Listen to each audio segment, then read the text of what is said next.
Hello students, हमारा अभी ये वाला टॉपिक जो हम कर रहे हैं, हम मिनरल बेस्ड इंडस्ट्रीज़ कर रहे थे चैप्टर 6 में।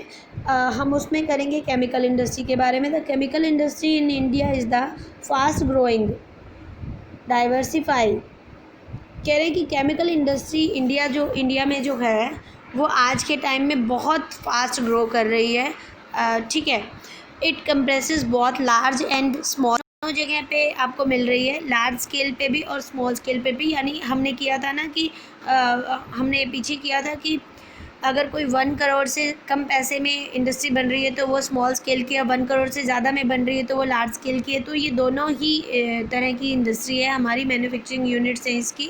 Rapid growth has been recorded in both inorganic and organic sector. हम कह रहे हैं कि इसमें ग्रोथ दोनों सेक्टर्स में हो रही है, इनऑर्गेनिक सेक्टर में भी और ऑर्गेनिक सेक्टर में भी। अब इनऑर्गेनिक और ऑर्गेनिक को आप सिंपल सी लैंग्वेज में ले सकते हो।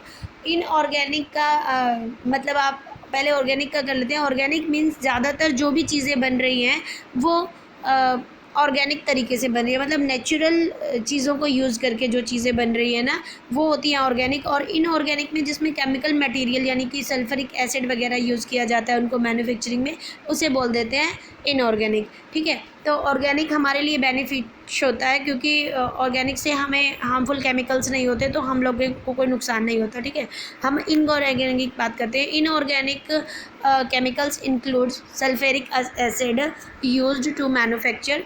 बता दिया गया है कि इनऑर्गेनिक जब यूज़ कर रहे हैं केमिकल्स फैक्ट्रीज़ में तो सल्फरिक एसिड जो है उसमें यूज़ किया जा रहा है। ठीक है, उसके बाद वो कह रहे हैं फर्टिलाइज़र्स में जैसे यूज़ किया जाता है, सिंथेटिक फाइबर में यूज़ किया जाता है, प्लास्टिक में यूज़ किया जाता है, पेंट्स, डाइंग्स, इन सब चीज़ों में, सोडा ऐश में, इन सब चीज़ों में, ग्लास में, सॉप्स में, डिटर्जेंट्स में, पेपर्स में, कास्टिक सोडा में, इन सब चीज़ें ये बता रहे हैं कि इन सब चीज़ों को बनाने के लिए जब सल्फ्यूरिक एसिड यूज़ किया जाता है या कोई भी अदर इनऑर्गेनिक मैटर यूज़ किया जाता है तो हम उसको उस शिफ्ट में रखते हैं, किसमें, इनऑर्गेनिक केमिकल इंडस्ट्री के अंडर रखते हैं। ठीक है, अब दूसरा जो इन्होंने बताया था कि ऑर्गेनिक केमिकल इंडस्ट्री जिसमें हम पेट्रोकेमिकल को यूज़ करते हैं वो हमारा क्या हो जाता है, आप कह सकते हो कि ऑर्गेनिक केमिकल हो जाते हैं। वो ज़्यादा हार्मफुल नहीं होते, उसमें भी हम यही सारी चीज़ें बना रहे हैं, सिंथेटिक फाइबर बना रहे हैं, सिंथेटिक रबड़ बना रहे हैं, प्लास्टिक बना रहे हैं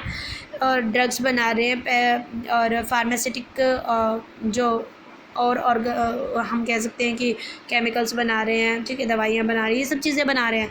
तो लेकिन इसमें हम क्या यूज़ कर रहे हैं, पेट्रोकेमिकल यूज़ कर रहे हैं। पेट्रोकेमिकल आप कह सकते हो एक तरह से नेचुरल थिंग्स है, उससे कोई ज़्यादा हार्मफुल हमें नुकसान नहीं होता है, नेचर से मिली हुई चीज़ होती है। और एक बात जो ध्यान रखने की है वो ये कि जब इस टाइप की यानी ऑर्गेनिक केमिकल की कोई इंडस्ट्री बनाई जाती है, ध्यान रखिएगा, अगर ऑर्गेनिक केमिकल की कोई इंडस्ट्री बनी हुई है तो वो ज़्यादातर कहाँ लोकेट होगी, जहाँ हमें पेट्रोकेमिकल ईजिली मिल जाएगा, यानी कि ऑयल रिफाइनरी या पेट्रोकेमिकल प्लांट्स के आसपास ही हमें ये मिलती है। ठीक है, अब उसके बाद वो कह रहे हैं the chemical industry is it's on largest consumer. ये बहुत इंपॉर्टेंट बात है कि केमिकल इंडस्ट्री खुद ही अपनी कंज्यूमर है, यानी केमिकल इंडस्ट्री जो केमिकल बना रही है उसको खुद ही खरीद रही है। ऐसा क्यों कर रही है, अब ये भी देख लीजिए।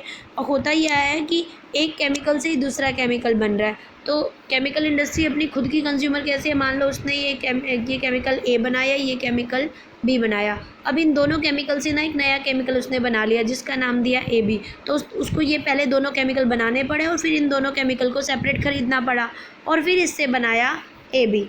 ठीक है, तो कहने का मतलब ये है कि वो अपना खुद ही बनाती है और खुद ही कंज्यूम कर लेती है। ये सबसे इम्पोर्टेंट बात है इसमें। Basic chemical undergoes processing to further produce other chemical that are used। बता चुकी हूँ कि क्या होता है कि बेसिक केमिकल से अदर केमिकल्स बनते हैं। ठीक है, तो उसी के लिए वो उसको ज़्यादा कंजप्शन कर रही है उसकी। ठीक है, ये बहुत इंपॉर्टेंट है ध्यान से रखने का कि कौन सी इंडस्ट्री है जो सबसे ज़्यादा अपना ऑन जो को है कंज्यूम कर रही है। तो केमिकल इंडस्ट्री जितना बना रही है उसको सबसे ज़्यादा खुद ही कंज्यूम कर रही है। ओके, उसके बाद हमारा आ रहा है इसमें एग्रीकल्चर और डायरेक्टली जेस। उसमें कह रहे हैं that used for industrial application, agriculture और directly for consumer market make a list. इतना हो गया अपना, इसमें जितना भी था मैं आपको करवा चुकी। एनसीईआरटी की बुक्स में इतना ही था केमिकल इंडस्ट्री के बारे में। मेन आपको ये करना है कि केमिकल इंडस्ट्री जो है ये हमने लार्ज स्केल पे भी है और स्मॉल स्केल पे भी है। Chemical industry inorganic chemicals use करके भी बनाती है और ऑर्गेनिक केमिकल्स यूज़ करके बनाती है। इनऑर्गेनिक में भी वही सारी चीज़ें बनती है, फर्टिलाइज़र, सिंथेटिक फाइबर, प्लास्टिक वगैरह। ऑर्गेनिक में भी, इनऑर्गेनिक में हम लोग क्या यूज़ कर रहे हैं, सल्फ्यूरिक एसिड यूज़ करके बना रहे हैं, और ऑर्गेनिक में हम पेट्रोकेमिकल यूज़ करके बना रहे हैं। और जो अगली बड़ी बात है वो ये कि जो केमिकल इंडस्ट्री है इट्स ऑन लार्जेस्ट कंज्यूमर, ये अपनी खुद की लार्जेस्ट कंज्यूमर है। ओके, नेक्स्ट हम करेंगे फर्टिलाइज़र इंडस्ट्री। Thank you.